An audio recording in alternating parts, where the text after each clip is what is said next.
It is day 3 of the Intergalactic Aerospace Expo. It is Aegis Day, and that means some very expensive ships. You've got the Idris and Javelin sort of on sale if you can get them during the waves that they're sold in, and we'll talk more about that in a minute. But there's some fantastic ships. Aegis is one of my favourite manufacturers. We've got a load of ships around the Expo Hall to look at. Very low res, this map, for some reason today. But we've got the Vulcan and the Nautilus down in the holodeck, and we've got a load of fantastic ships to rent. And I do think people will want to go through and grab a load of the Vanguards, grab maybe a Retaliator or one of the other torpedo ships like the Eclipse. Get yourself an Avenger, or check out the Redeemer. The Redeemer's new. It's for 3.15.1, and it's flyable now. And it's a cool gunship. We've got Gladiuses as well. We've got a Hammerhead. We've got the Reclaimer. We've got the Sabres. Oh, it's fantastic. But let's have a quick push of the audio button here. Iconic versatility. Few companies have had as tumultuous a history as Aegis Dynamics.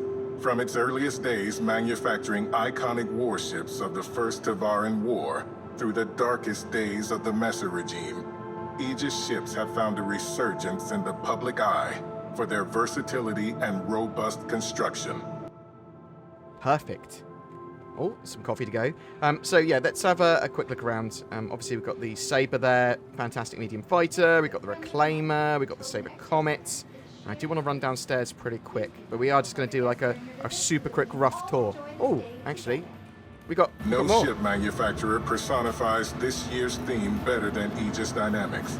Whether you're running cargo in a Retaliator or providing security in a Gladius, Aegis ships are putting in work in every corner of the verse. Regardless of the controversies that have plagued them over the centuries, pilots continue to trust their lives and livelihood to their tried and true designs. Thanks, Aegis Dynamics. I think Aegis is probably my favourite manufacturer, and then probably followed by Drake.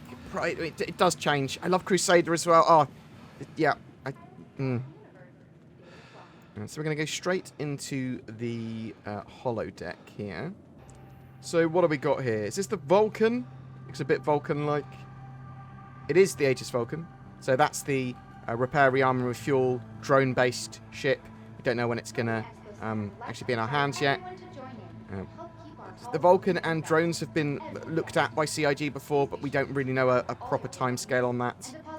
And then we've got the Nautilus as well, which is the mine ship. To, drops mines, repurposes mines, is a mine sweeper as well as a mine layer. I really like the Nautilus, and I like the idea of having it in a fleet. Don't mind me that I'm in, and everyone else is apparently in medical gowns. That's just the normal dress now. Yeah, I quite like the Nautilus. It's got a big gun on the front. It's got some turret for a little bit of defense. Oh. So definitely check out a Sabre if you want to try out what a sort of like high tier medium fighter's like. I think it's a great one to use. I'm just going to run off down this hall 3, see what's over here.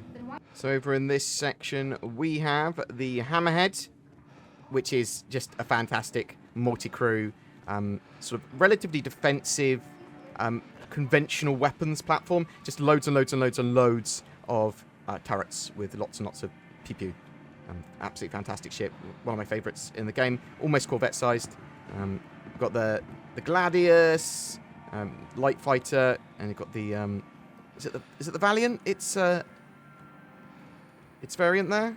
Let's run over to another hall and have a look. So what do we have here? So we've got the Avengers. Now, the Avenger is in an interesting position because it's sort of like got a good amount of utility. It's a solid sort of cross between a medium and a light fighter, and it can be used for so many different things, sort of super multi-role. The Stalker variant of it is great for bounty hunting because it's got little cells in it. You've got the Warlock variant, which is the EMP variant.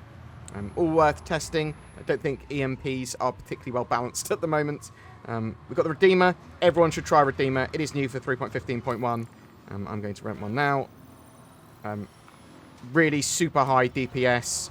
It's all about the gun. It's going to be fantastic in sort of like taking out missions where you've got to take out like Idris in groups and like Xeno threat type scale missions and that sort of stuff. If you need to bring the pain, do a load of DPS, then Redeemer's going to be fantastic as a multi-crew ship. And then we've got the Avengers there as well. More Avenger, all the Avenger. And a different loadout for the Renegade there as well, which is that lovely one. So round to the other side of the expo hall, and we've got the Vanguard hall here, pretty much. So a load of different Vanguards. They are very heavy fighters, that's the way I would describe them. Basically, it's supposed to be run as a crew of 2. So you've got pilots and then a main gunner, or they can be using the sort of like main room. So you've got the Sentinel, which is the EMP variant there. You've got the standard Warden there, which is sort of like a tougher version. You've got the Hoplite, which is the dropship version. And I keep on getting that confused with the other one here. The Harbinger. The Harbinger and the Hoplite in my brain gets repeatedly confused. So bear that in mind.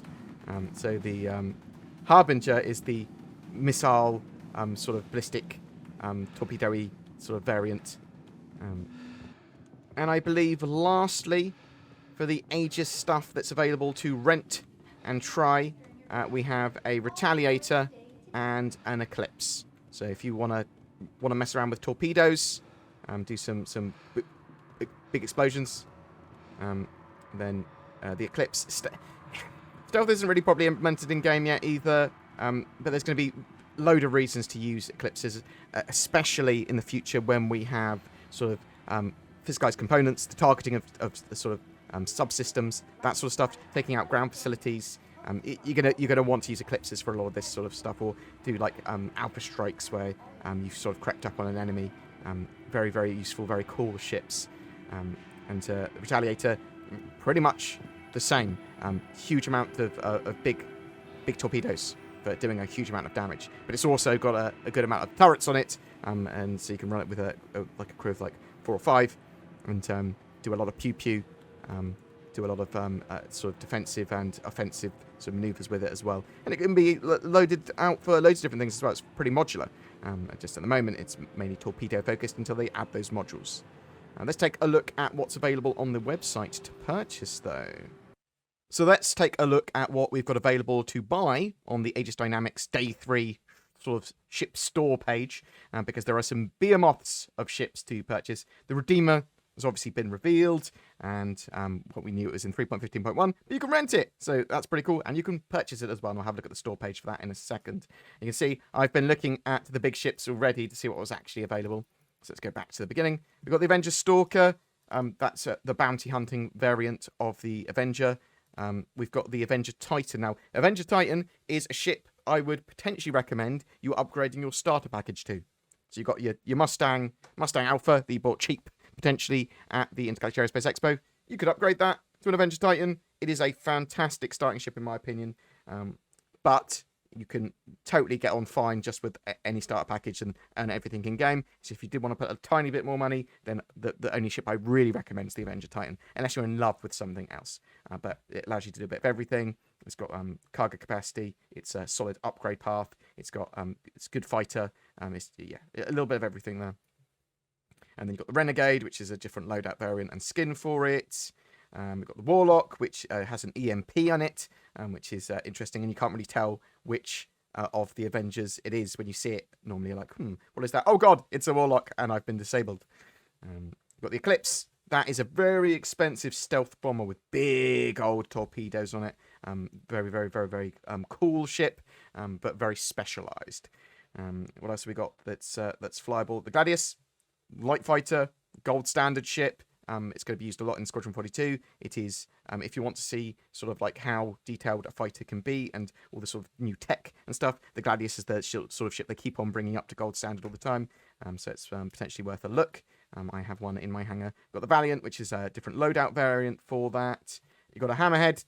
That is sort of like almost Corvette sized. It is super defensive in my opinion. It's got a load of turrets, so it's going to be great at sort of like short to mid range combat, shooting out fighters, torpedoes, that sort of stuff, which is why I say it's defensive. I mean, it's not defensive, but it's like a patrol craft. It would be I'd deploy it defensively in a fleet battle, and so it'd be protecting other ships. I absolutely love it. It's very anti-fighter. It's very cool, very expensive though. One to certainly get in game. Now we've got the Idris P available here. Now, the Idris P and the Javelin, which are both on sale, as you can see here, are sold out. You've got my My prices are in pounds with VAT added. Apologies for that. But the Idris B and the Javelin and the pack to the Idris K pack, the sort of updated weapon, the big laser on it, and some new turrets. They're all available in 3 waves. The first wave's already gone. I think everything's been sold already. But you've got another wave at 12 a.m. midnight UTC, and another one then at 8 a.m. UTC. So, yeah. Try your luck then. Stuff sells out almost instantly with those limited hulls. So just sort of bear that in mind. See if we can get back to where we were. Idris P, $1,500. It's just so expensive. But what's more expensive? A Javelin for $3,000. That's more expensive, isn't it? I love the ship. Love a big old capital pew pew. I'm going to bring the pain ship, and I like the fact I've got one. But it's a silly expense. Certainly something to get in game as an org.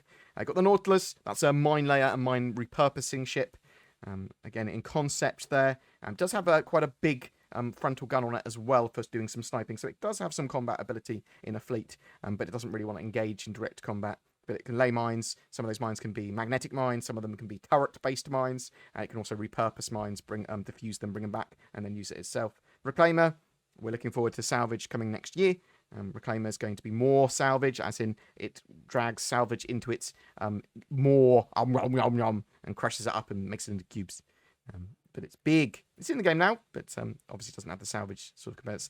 The Redeemer, $325, very expensive, but it is a dedicated sort of gunship now. A huge amount of forward-facing guns, and 2 of those turrets can actually 3 of those. It's got a rear remote turret, I think, and then 2 large turrets which can sort of shoot in any facing. Well, the top turret shoots in any facing. You can see the bottom turret here can sort of shoot behind-ish. Retaliator, modular, torpedo-based typically ship, but you can set it up for sort of cargo or drop ship as well if you want. Bomber variant, which is sort of standard variant that we have in game at the moment. You've got the Sabre, my favourite medium fighter. I think, yeah, I do like the Hornet as well, but Sabre's sort of high-tech and more stealthy. Quite expensive, but it's a dedicated great fighter for the game. Sabre Comet, different loadout for it. And Vanguard Harbinger. So that's the sort of like drop ship variant. Is that the Harbinger? No, the Harbinger is the missile-y, more combat-y variant, even more combat-y variant. Sorry, yes. So Harbinger is more missiles, more ballistics, I believe. And then you've got the Hoplite, which is the dropship variant. And then you've got the Sentinel, which is the E-War and sort of variant there. And then you've got the Warden, which is the standard but tough variant. Got the Vulcan. That's rearm, repair, and refuel at a sort of medium scale using drones.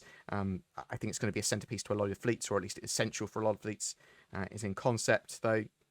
What else we got? Warbond deal. Reclaimer, 10 years insurance. Cool, if you want that. We've got another Jax McCleary video, which I'll chuck up, or would have chucked up before. So we've also got Aegis Complete Pack. Fantastic set of ships. Ridiculously overpriced. I mean, who buys these packs? You cray. But yeah, that's the concierge only.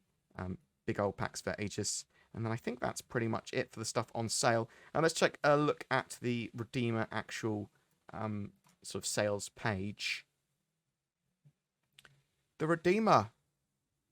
It's got a lot of guns. That's a cool picture for the Redeemer. Overwhelming firepower. Okay, these pictures are pretty sweet. Withstand any onslaught.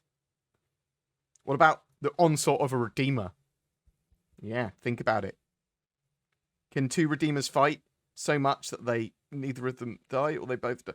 So it's got a load of turrets, it's got a load of missiles, it's got rote turrets, it's got a load of tankiness with its shields and armor.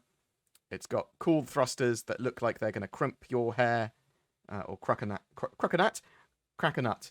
And then you've got like fridges and kitchenettes and room for 4 people. I think they're actually escape pods as well, the bunks there. I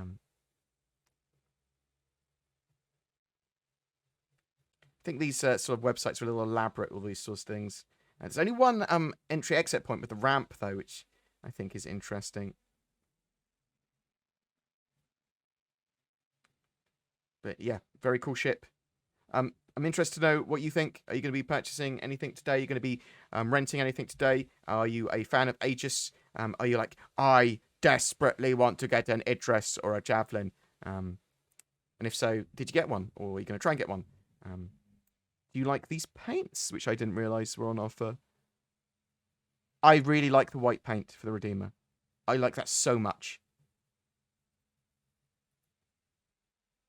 That is super cool. I'm a sucker for clean white paint. Little black bits on it as well. Oh, that's sweet. And then we've got a limited time war bond offer for upgrade to the Redeemer as well, which might suit some people. But yeah, whatever your thoughts, I'd love to hear from you in the comments below. It's November, and that means, yes, you're right, it's NordVPN season. All those delicious Nords are collected together to make the finest VPN that I shill for on my channel. Not only is NordVPN delicious, but it also protects. Check out the links below to get fantastic discounts, or go to nordvpn.com/BoredGamer. Do you dream of being at the controls of your spaceship in real life? Well, now you sort of can with Game Glass. It turns touchscreen devices into diegetic controllers for Star Citizen, and you can get the basic software free. Check it out in the links below. Every month we have a ship giveaway as well. This time it's for a Mercury Starrunner, a multi-crew ship that will let you do a bit of everything in-game now. Or at least most things. Lots of things in-game now. In the future it might allow you to do smuggling and data running too. All you need to do to be in for a chance of winning that is comment on any of my videos during November. More details down below. If you'd like to further support the channel, please consider clicking the join or thanks button under my videos, or even becoming a Patreon. You get some cool stuff to show that you're a true supporter of mine and Zin's art, some exclusive polls, ways of shaping the channel, some exclusive videos, all that sort of jazz too. Thanks for watching, and I hope to see you in the verse.